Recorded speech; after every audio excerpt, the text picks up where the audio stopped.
Selamat sore Ibu dan teman-teman, kami dari kelompok 3 akan mempresentasikan tentang isolasi dan hidrolisis karbohidrat. Kepada pemateri Haria, dipersilakan.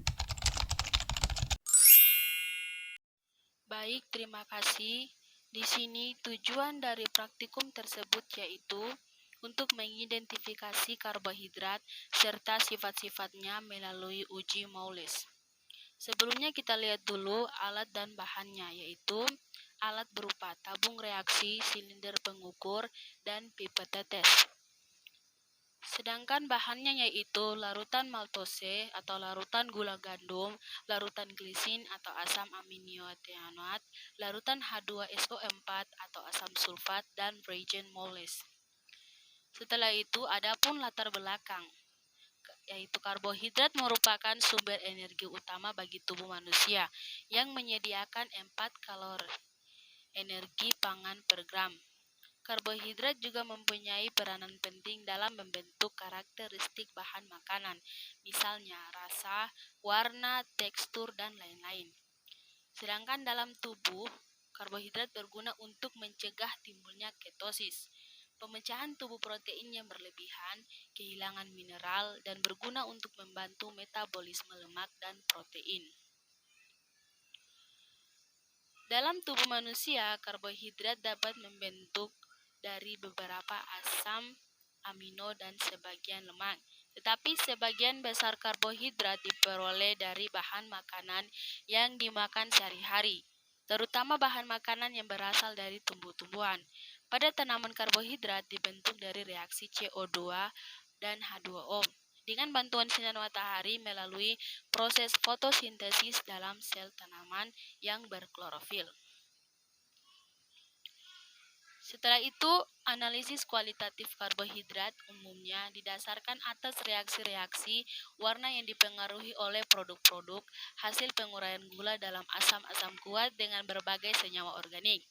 Sifat mereduksi dari gugus karbonil dan sifat oksidasi dari gugusan hidroksil yang berdekatan. Reaksi dengan asam-asam kuat seperti asam sulfat, hidroklorat, dan fosfat pada karbohidrat menghasilkan pembentukan produk terurai yang berwarna. Beberapa analisis kualitatif karbohidrat yang sering dilakukan adalah uji Moles, uji Seliwanov, uji Antron, dan uji Fenol. Adapun prosedur kerjanya yaitu prosedur kerja dari larutan maltose. Yang pertama, diukur 2 ml larutan maltose, kemudian dimasukkan ke dalam tabung reaksi. Setelah itu ditambahkan 3 tetes reagent moles ke dalam tabung reaksi tersebut. Tabung reaksi yang berisi 2 ml larutan maltosa. Setelah itu dikocok setelah itu dialirkan 2 ml larutan H2SO4 perlahan-lahan melalui dinding tabung reaksi hingga membentuk lapisan di bawah campuran. Diamati perubahan yang terjadi dan dilihat hasilnya. Kemudian prosedur kerja dari larutan glisin, yaitu pertama diukur 2 ml larutan glisin, kemudian dimasukkan ke dalam tabung reaksi. Setelah itu ditambahkan 3 tetes reagent moles ke dalam tabung reaksi yang berisi 2 ml larutan glisin. Kemudian dikocok, setelah itu dialirkan 2 ml H2S4 perlahan-lahan melalui dinding tabung reaksi hingga membentuk lapisan di bawah campuran. Diamati perubahan yang terjadi dan dilihat hasilnya. Iya, saya akan melanjutkan pada hasil. Pada hasil ini kita melakukan 2 larutan, yaitu larutan maltosa dan larutan glisin. Pada perlakuan yang pertama untuk larutan maltosa, yaitu dimasukkan larutan maltosa sebanyak 2 ml ke dalam tabung reaksi. Hasilnya itu larutan tidak berwarna. Kemudian kita tambahkan 3 tetes reagent moles, larutan berwarna ungu encer. Kemudian kita tambahkan larutan asam sulfat sebanyak 2 ml dan pada proses penambahan ini kita alirkan larutan H2SO4 melalui dinding tabung secara perlahan-lahan. Hasilnya itu dia akan terbentuk 3 lapisan. Lapisan yang pertama yaitu ungu encer, cincin ungu pekat, kemudian hijau kecoklatan. Untuk larutan glisin perlakuan yang sama. Namun hasilnya akan berbeda pada perlakuan yang ketiga. Pada perlakuan yang pertama itu dimasukkan larutan glisinnya itu sebanyak 2 ml ke dalam tabung, hasilnya larutan tidak berwarna. Kemudian ditambahkan 3 tetes reagent molis, hasilnya itu larutan berwarna ungu encer. Kemudian kita tambahkan larutan H2SO4 sebanyak 2 ml dalam proses penambahan larutan H2SO4. Larutan ini dialirkan melalui dinding tabung secara perlahan-lahan. Hasilnya itu dia terbentuk 3 lapisan, yaitu putih kecoklatan, cincin hijau pekat, dan hijau encer. Pada slide selanjutnya itu ada lampirannya. Pada gambar yang pertama itu bisa dilihat bahwa larutan maltosa ditambah dengan 3 tetes reagent molis itu larutannya berwarna ungu encer seperti yang telah saya jelaskan pada awal tadi. Kemudian sebelah kanannya itu ketika larutan maltosa ditambahkan reagent molis dan juga larutan H2SO4, di situ kita lihat akan terbentuk cincin berwarna ungu. Perlakuan yang sama juga dilakukan untuk larutan glisin. Ketika kita tambahkan 3 tetes reagent molis, larutannya akan berwarna ungu encer. Kemudian untuk gambar yang sebelah kanannya itu pada larutan glisin yang telah tercampur oleh 3 tetes reagent molis dan juga larutan H2SO4. Pada gambar yang kelima yang terakhir itu kita lihat bahwa perbandingan hasil untuk larutan maltosa dan glisin. Untuk larutan maltosanya itu dia terbentuk cincin ungu yang positif, sedangkan untuk glisin cincinnya itu berwarna hijau hijau pekat, dan juga cincinnya itu negatif. Pada pembahasannya itu perlu kita ketahui bahwa karbohidrat ini dia umumnya itu terdapat pada bahan makanan dan merupakan sumber kalori yang paling utama. Karbohidrat ini kita dapat membedakannya itu dalam beberapa jenis berdasarkan aspek-aspek tertentu. Untuk kita membedakan antara karbohidrat satu dengan karbohidrat yang lain itu kita dapat melakukannya dengan beberapa pengujian sesuai dengan klasifikasi yang diinginkan. Untuk itu pada praktikum ini kita lakukan pengujian uji molis. Tujuannya itu untuk mengetahui bahwa apakah dengan uji molis ini dalam larutan atau sampel tertentu kita ingin mengetahui bahwa adanya karbohidrat atau tidak. Dan selanjutnya itu perlu kita ketahui bahwa apa itu uji molis atau tes molis. Kita ketahui bahwa tes molis ini pada umumnya digunakan untuk mendeteksi keberadaan dari karbohidrat. Dan pada uji ini jika hasilnya negatif, maka kehadiran gula dalam sampel dihilangkan. Nah, tadi bisa dilihat pada slide sebelumnya itu untuk larutan glisin, cincin yang dihasilkan itu adalah negatif, sehingga gula dalam sampel ini dihilangkan. Atau dengan kata lain, glisin ini tidak mengandung karbohidrat. Tes molis ini juga digunakan untuk mengidentifikasi senyawa apapun yang dapat mengalami dehidrasi menjadi furfural atau hidroksimetilfurfural dengan adanya asam sulfat. Alpha-naftol atau yang kita sebut dengan reagent molis bereaksi dengan aldehida siklik untuk membentuk produk kondensasi berwarna ungu. Uji molis pada praktikum kali ini itu kita lakukan secara kualitatif untuk menentukan adanya karbohidrat dengan menggunakan reaksi molis. Untuk itu, pada praktikum ini kita reaksikan larutan maltosa dan glisin dengan reagent molis dan asam sulfat. Setelah pencampuran atau homogenisasi, asam sulfat perlahan-lahan dimasukkan melalui dinding tabung reaksi. Tujuan dari kita menambahkan asam sulfat ini untuk menghidrolisis ikatan pada disakarida untuk menghasilkan furfural. Furfural ini kemudian bereaksi dengan reagent molis yaitu alpha-naftol, membentuk cincin berwarna ungu. Pembentukan cincin ungu ini membuktikan adanya kandungan karbohidrat. Tadi pada slide sebelumnya juga kita dapat lihat bahwa untuk larutan maltosa terdapat cincin berwarna ungu, sehingga kita dapat simpulkan bahwa dalam larutan maltosa ada kandungan karbohidrat. Yang berikutnya itu adalah kita ketahui bahwa glisin itu dia merupakan asam amino. Glisin merupakan salah satu komponen dari total 20 komponen yang memiliki peran untuk membentuk protein di dalam tubuh. Glisin juga merupakan asam amino yang bersifat nonpolar. Larutan glisin kita pakai dalam uji Molis ini untuk menentukan adanya karbohidrat dengan menggunakan reaksi Molis dan asam sulfat. Namun cincin yang dihasilkan negatif sehingga glisin tidak mengandung karbohidrat. Pada slide selanjutnya ini kita paparkan bagaimana cara kerja pada uji Molis, bisa dilihat pada gambar. Kemudian untuk reaksinya, untuk mekanisme reaksinya itu dextroribosa direaksikan dengan asam sulfat menghasilkan furfural.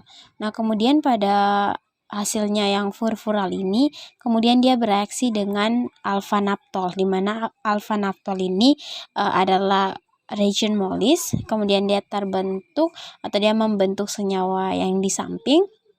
Kemudian ketika senyawa ini dia menggunakan reaksi H3O, dia akan membentuk cincin berwarna ungu. Nah, ini senyawa atau strukturnya yang kita lihat pada mekanisme ini, dan hasilnya juga bisa dilihat pada larutan maltosa sebelumnya. Kesimpulan yang dapat kita ambil yaitu karbohidrat dapat diidentifikasi dengan uji Molis, di mana hasilnya akan berupa cincin berwarna ungu dan hasilnya positif, maka dapat dikatakan bahwa dalam maltosa terdapat kandungan karbohidrat, dan sifat dari suatu karbohidrat dengan uji Molis yaitu menghasilkan furfural, adanya cincin berwarna ungu, dan hasil dari cincinnya positif.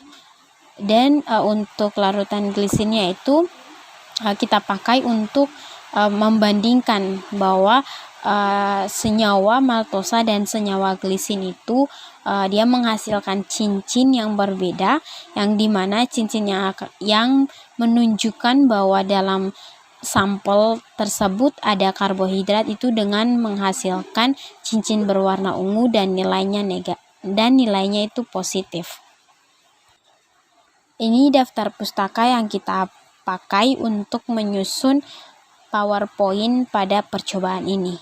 Sekian presentasi dari percobaan 1. Terima kasih. Ya, di sini saya akan melanjutkan penjelasan praktikum yang kedua, yaitu tentang denaturasi protein. Pada percobaan ini ada pun tujuan yang antara lain mengidentifikasi perubahan struktur protein akibat denaturasi dan mempelajari perubahan kimia yang terjadi akibat denaturasi. Kemudian, alat dan bahan yang digunakan, yang pertama alat yang digunakan yaitu kaca arloji dan pipet tetes, sedangkan bahan yaitu albumin, asam nitrat, etanol, dan larutan perak atau Ag. Kita masuk pada latar belakang. Denaturasi adalah suatu proses perubahan atau modifikasi terhadap susunan ruang atau rantai polipeptida. Denaturasi protein dapat terjadi dikarenakan panas, pH, bahan kimia, bahkan mekanik. Sedangkan denaturasi sendiri adalah suatu proses terpecahnya ikatan hidrogen oleh interaksi hidrofobik, ikatan garam, dan terbentuknya limpatan molekuler atau rantai polipeptida pada suatu molekul protein. Kemudian albumin adalah protein monomer yang larut dalam air dan larutan garam serta mengalami koagulasi saat terpapar panas. Kemudian asam nitrat atau HNO3 adalah sejenis cairan korosif yang tak berwarna dan merupakan asam beracun yang dapat menyebabkan luka bakar. Kemudian etanol atau C2H5OH adalah cairan tanpa warna yang merupakan turunan dari alkohol, dan perak adalah sebuah logam transisi lunak berwarna putih dan berkilau. Ia memiliki konduktivitas listrik dan kerelevan tertinggi di antara semua logam. Kita masuk pada Prosedur kerja untuk sampel yang pertama yaitu albumin dan HNO3.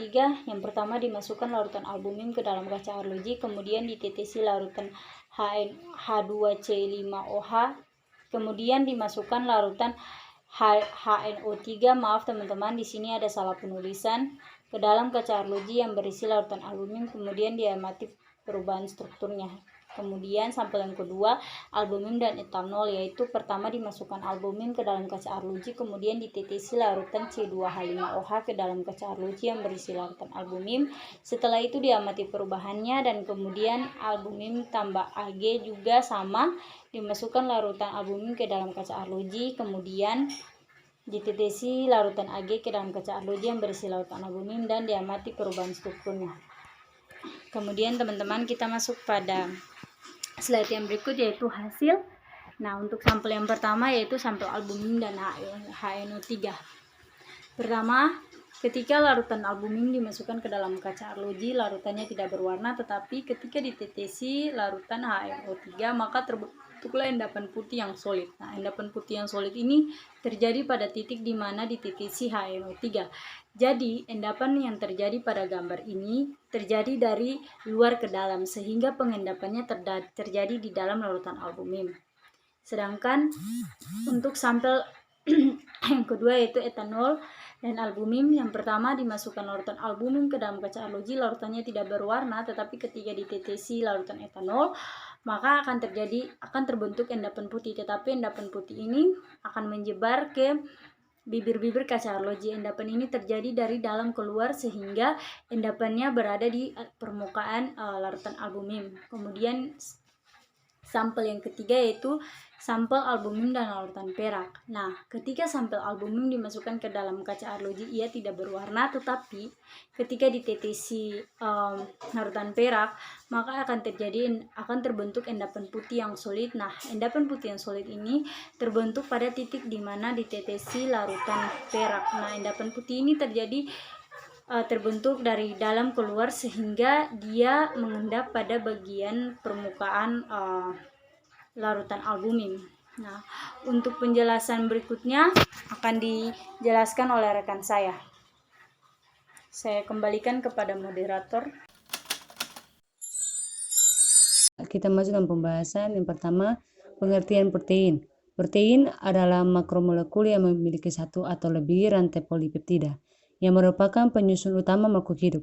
Selain itu, protein juga merupakan senyawa organik kompleks yang merupakan polimer dari monomer-monomer asam amino yang dihubungkan satu sama lain dengan ikatan peptida. Sifat protein. Yang pertama, larut dalam air karena ukuran molekulnya yang sangat besar.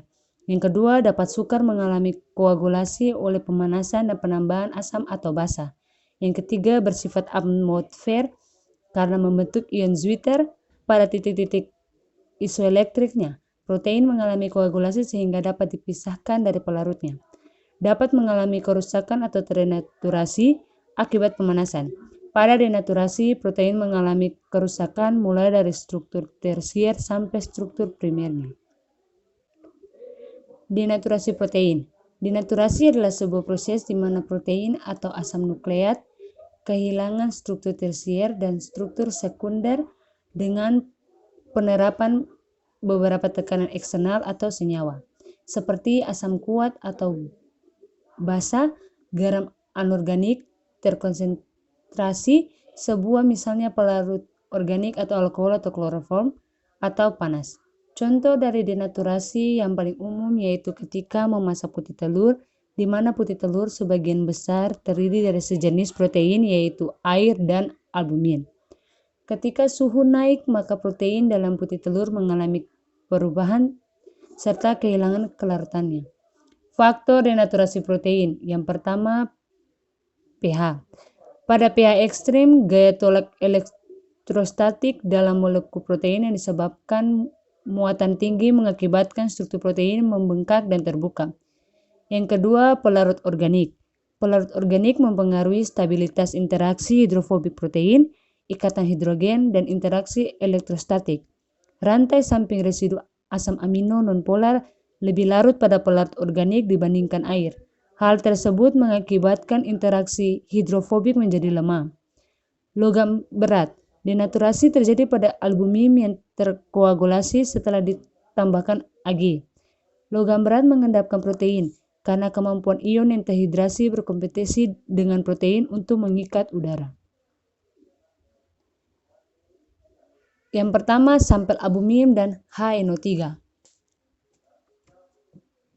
Pada percobaan kali ini, kita menambahkan asam nitrat pada larutan albumin. Larutan asam nitrat ini akan mempengaruhi struktur asli dari protein dan membentuk ikatan baru sehingga terjadi denaturasi protein. Daripada gambar ini adalah mekanisme reaksi dari sampel albumin dan HNO3. Yang kedua, yaitu tentang sampel albumin dan C2H5OH atau etanol. Pada percobaan ini, terlihat bahwa larutan etanol menyebabkan terbentuknya endapan putih seperti koagulasi, tetapi tidak mengendap pada satu titik, melainkan menyebar.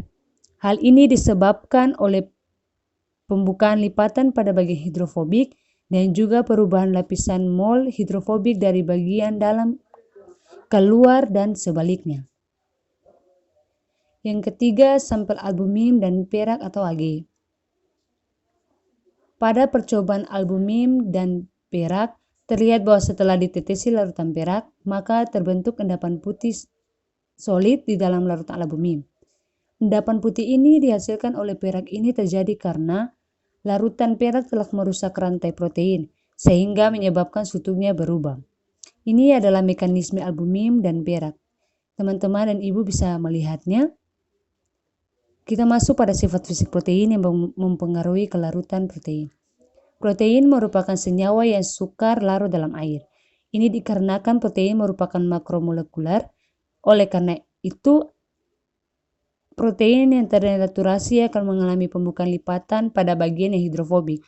Selain itu, protein yang terdenaturasi akan berkurang kelarutannya. Perubahan kimia yang berhubungan dengan denaturasi. Yang pertama, terbentuknya agregasi komunal. Agregasi komunal adalah fenomena agregasi atau pengumpulan protein hidrofobik untuk dating mendekat membentuk ikatan antara mereka, sehingga mengurangi luas area yang terkena air. Yang kedua, koagulasi. Koagulasi merupakan proses lanjutan yang terjadi ketika molekul protein yang didenaturasi membentuk suatu massa yang solid. Slide berikutnya yaitu tentang kesimpulan. Kesimpulan yang kita ambil pada percobaan ini yaitu dari percobaan di atas dapat disimpulkan bahwa denaturasi protein terjadi akibat adanya penambahan pH, pelarut organik, dan logam berat. Ketiga hal ini menyebabkan pemutusan rantai protein sehingga membentuk struktur baru. Selanjutnya yaitu tentang referensi. Ini adalah daftar pustaka yang kita ambil untuk melengkapi slide percobaan tentang denaturasi.